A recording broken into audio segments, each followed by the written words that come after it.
manu ating banim nam rubo lumik ting ting ning suga chân mang numik ti loang am alu shabin nang grow am ari kapang dam le suna batay no manu nang sa zonge ay ninu tung magle na ning tung no hay na alang pinu tu dam roi we know tu lo ding bo da ba san ding kren chui ga na punani ding punga se ba tiam ga tung sero alu shabin nang grom ari kapang dam le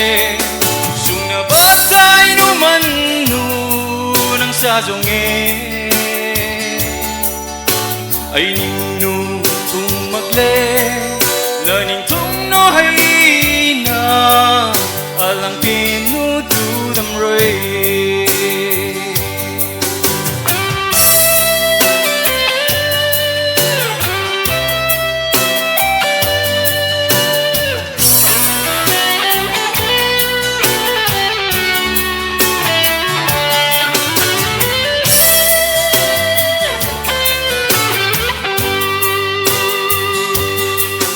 Santing akle hangung dam roi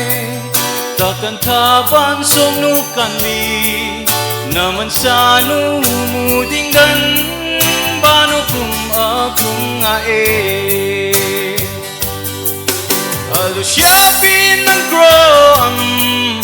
ari kapang dam le suna batay no manu nang sa zonge ay ninu tung magle na ning tung no hay na alang pinu tu dam roi na ning tung no hay na alang pinu tu dam roi. Thank you.